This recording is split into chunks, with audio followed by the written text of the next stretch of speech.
कहानी का नाम वापसी। बारिश की हल्की बूंदें पुराने हवेली की खिड़की पर टप टप गिर रही थीं। हर बार जब वो बूंदें कांच से टकराती, एक सूनापन कमरे में भर जाता। अर्जुन, जो कई सालों बाद अपने पैतृक गांव लौटा था, हवेली के पुराने स्टोर रूम में खड़ा उस पुराने संदूक को देख रहा था जिसमें उसकी दादी ने कभी उनकी फैमिली की यादें संभाल कर रखी थीं। संदूक की लकड़ी गल चुकी थी और उस पर धूल की मोटी परत जमी थी। जब उसने उसे खोला तो उसमें पुराने कपड़े, कुछ चिट्ठियां और एक लाल रंग की डायरी रखी थी। डायरी जैसे ही हाथ में आई, उसकी आंखें भर आईं। ये वही डायरी थी जो उसकी बचपन की दोस्त और पहली मोहब्बत नेहा लिखा करती थी। नेहा, एक नाम जो कई सालों से उसके जहन में दबा था पर मिटा नहीं था। अर्जुन वहीं जमीन पर बैठ गया और डायरी के पन्ने पलटने लगा। नेहा की लिखावट अब भी वैसी ही थी, साफ, मासूम और दिल को छू लेने वाली। 16 जुलाई 2002। आज अर्जुन ने मुझे पहली बार गुलाब का फूल दिया। पता नहीं वो बस एक मजाक था या कोई इशारा, पर मेरा दिल पागल हो गया है। अर्जुन की आंखों में आंसू आ गए। वो नेहा को कभी नहीं भूल पाया था, लेकिन शहर की जिंदगी और करियर की भागदौड़ में उसे पीछे छोड़ आया था। वो डायरी पढ़ ही रहा था कि अचानक उसे पीछे से किसी ने पुकारा, अर्जुन। उसने झट से पलट कर देखा, पर पीछे कोई नहीं था। तभी हवेली की सारी लाइट चली गई। कमरे में अंधेरा छा गया और अचानक एक खिड़की अपने आप खुल गई। ठंडी हवा का झोंका अंदर आया और उस डायरी के पन्ने पलटने लगे। अर्जुन का दिल जोर जोर से धड़कने लगा। उसे महसूस हुआ कि कोई उसके बहुत करीब खड़ा है। एक ठंडी सांस उसके गले के पास आकर रुकी। तुम लौट आए, लेकिन बहुत देर कर दी अर्जुन। अर्जुन ने डरते हुए पीछे देखा। नेहा वहां खड़ी थी, वही चेहरा, वही आंखें, पर अब उनमें नफरत और खालीपन था। उसका चेहरा आधा जला हुआ था और बाल बिखरे हुए थे। नेहा, ये कैसे मुमकिन है? नेहा का स्वर कांपता हुआ पर बहुत गहरा था। तुमने मुझे वादा किया था कि कभी छोड़कर नहीं जाओगे, पर तुम गए और मैं वहीं रह गई, अकेली मर गई। अर्जुन की सांसें रुक गईं। उसे कुछ समझ नहीं आ रहा था। तुमने कभी नहीं पूछा मैं कैसी हूं? कोई चिट्ठी नहीं, कोई कॉल नहीं। मैं तड़पती रही, पर तुम वापस नहीं आए। नेहा की आंखों से खून के आंसू बहने लगे। नेहा, मैं मजबूर था। मुझे कुछ नहीं पता था कि तुम्हारे साथ ये सब। नेहा चीख पड़ी, झूठ। तुम बस अपने लिए जीते रहे अर्जुन। अब मैं तुम्हें वही दर्द दूंगी जो मैंने सालों तक सहा। अर्जुन डर के मारे बेहोश हो गया। जब उसकी आंख खुली तो सुबह हो चुकी थी। डायरी वहीं पड़ी थी, लेकिन उसमें से सारे पन्ने गायब थे। वो बदहवास बाहर भागा और गांव के मंदिर पहुंचा। वहीं उसे पंडित जी मिले। बाबा, ये हवेली में कुछ है। नेहा मरी नहीं या मरी है, मुझे समझ नहीं आ रहा। पंडित जी का चेहरा गंभीर हो गया। नेहा, उस लड़की की आत्मा को शांति नहीं मिली। उसकी मौत आत्महत्या नहीं थी अर्जुन। गांव वालों ने सालों बाद बताया कि जब उसकी शादी तय हुई और तुमने लौटने का वादा नहीं निभाया तो उसने खुद को उस हवेली के कुएं में फेंक दिया था। नहीं, अर्जुन की आंखें फटी की फटी रह गईं।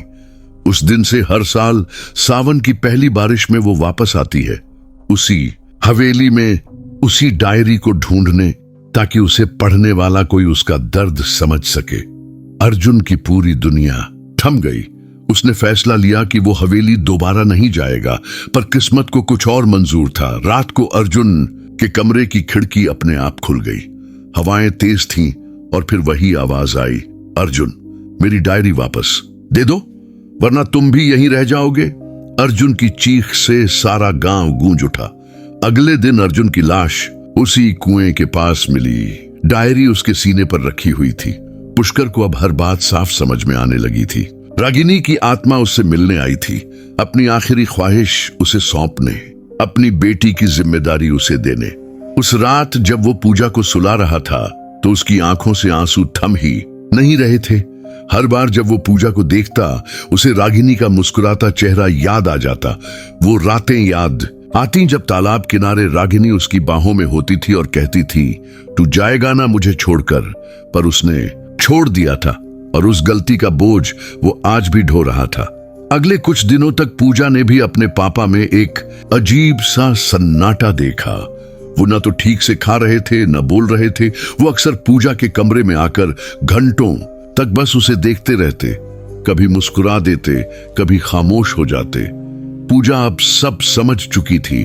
उसके अंदर भी एक टीस थी, एक खालीपन जो अब जाकर भरा था। पर एक साथ बहुत कुछ जान लेने से जैसे वो खुद भी बिखर रही थी। एक रात पूजा को सपना आया। वो तालाब के पास थी, चारों ओर धुंध थी, कोई धीरे धीरे उसकी तरफ बढ़ रहा था। सफेद साड़ी में लिपटी एक औरत, चेहरा साफ नहीं दिख रहा था, बस उसकी आंखों में एक अजीब सी उदासी और सुकून दोनों था। वो धीरे से पूजा के पास आई और कान में फुसफुसाई, मुझे माफ कर देना, मैंने तुझे बिना बताए छोड़ दिया, लेकिन अब तू अकेली नहीं है, मैं हमेशा तेरे साथ रहूंगी। पूजा की आंख खुली, वो पसीने से तर थी, पर उसका मन शांत था, जैसे कोई अनकहा रिश्ता अब जुड़ चुका था। अगले दिन पुष्कर ने पूजा से कहा, बेटा क्या तुम मेरे साथ एक बार उस गांव चलोगी? पूजा ने बिना कुछ पूछे सिर हिला दिया। दोनों गांव पहुंचे, वही पुरानी गलियां, वही तालाब, वही खामोशी। पुष्कर ने पूजा को उस जगह ले जाकर सब कुछ दिखाया। यहीं मैं रागिनी से पहली बार मिला था, यहीं उसे आखिरी बार देखा और यहीं मैंने उसे खो दिया। पूजा ने तालाब के किनारे बैठकर मिट्टी उठाई, उसे चूमा और आंखें बंद कर ली। मां, मुझे माफ करना, मैं तुझे जान नहीं सकी, पर अब तेरी हर याद को दिल में बसा कर रखूंगी। तभी हल्की सी हवा चली, जैसे किसी ने बहुत प्यार से उसके सिर पर हाथ रखा हो। वापस लौटते समय दोनों कुछ नहीं बोले, पर दोनों की आंखों में नमी थी और दिलों में एक अजीब सी राहत। रात को पूजा अपने कमरे में बैठी थी, तभी एक पुराना ट्रंक खोला जो अब तक कभी नहीं खुला था। उसमें एक सफेद दुपट्टा था और एक नीली किताब।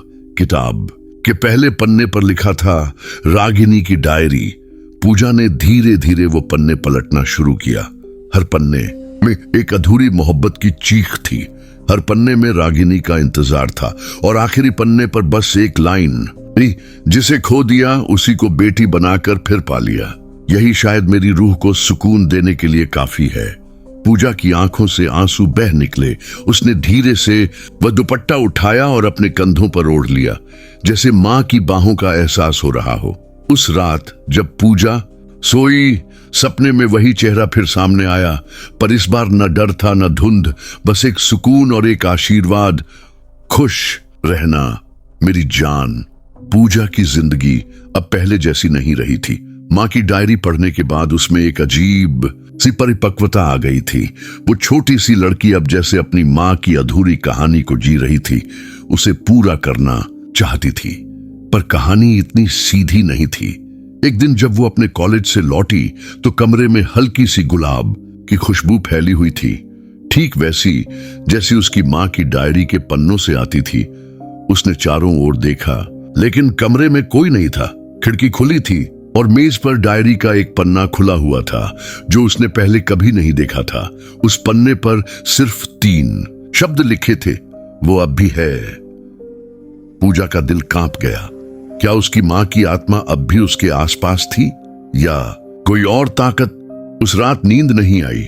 तकिए पर सिर रखते ही वो फिर उसी तालाब में थी, लेकिन इस बार सब कुछ अलग था। आसमान काला, पानी में लहरें और उस पार एक और साया, लंबा, काला, धुंधला। उसकी मां उसके पास खड़ी थी, पर बहुत डरी हुई थी। वो बस इतना कह पाई, पूजा भाग जा, वो मेरी नहीं थी, वो तुम्हारे पीछे है। पूजा चीख कर उठी, पसीना, घबराहट और डर, जैसे कुछ बहुत गलत होने वाला था। सुबह उसने डायरी फिर से देखी। पिछले पन्ने अब धीरे धीरे खाली हो रहे थे, जैसे कोई छीन रहा हो उसकी मां की बातें। और आखिरी पन्ने पर कुछ नया उभरा था। उसने रागिनी की आत्मा को कैद किया है, तुम्हें उसके पास नहीं जाना चाहिए था। पूजा कांप गई। किसने? क्यों? पुष्कर को जब पूजा ने यह सब बताया तो उसका चेहरा पीला पड़ गया। बहुत देर तक चुप रहने के बाद वो बोला, रागिनी कभी नहीं चाहती थी कि तुम इस जगह दोबारा आओ। उसने आत्महत्या नहीं की थी, वो मारी गई थी, और जिसने मारा था वो अब भी जिंदा नहीं है, पर उसकी रूह मरकर भी शांत नहीं हुई। पूजा को अब सब कुछ खींच रहा था उसी गांव की ओर। उसने तय कर लिया, मैं मां की सच्चाई जानकर रहूंगी, चाहे जो हो जाए। अगले दिन वो अकेले गांव पहुंची। उस रात उसने वही नीला दुपट्टा ओढ़ा, वही तालाब किनारे बैठी, और अचानक सब बदल गया। आसमान गरजने लगा, चारों ओर सन्नाटा, और सामने पानी से एक साया उभरा। एक औरत, लेकिन उसका चेहरा रागिनी जैसा नहीं था। उसकी आंखें सुर्ख थीं, चेहरा जला हुआ, बाल बिखरे हुए, और वो बड़बड़ा रही थी, तू उसकी बेटी है जिसने मुझे धोखा दिया, अब तू मेरी होगी। पूजा पीछे हटने लगी, डर से कांपती हुई, पर तभी किसी ने पीछे से उसका हाथ पकड़ा। वो रागिनी थी। तू मेरी है, इसे कुछ नहीं होने दूंगी। माँ और बेटी पहली बार आमने सामने थीं, एक जिंदा और एक रूह, और उनके सामने था एक राक्षसी साया जो इंसान नहीं था, पर इंसान की तरह छल करता था। तालाब के पानी से चीखें उठी, जैसे किसी ने आग लगा दी हो उस पर। पूजा की आंखों से आंसू बह रहे थे, और रागिनी की रूह अब शांत थी, लेकिन उस साये की आंखों में एक चेतावनी थी, यह सब अब शुरू हुआ है।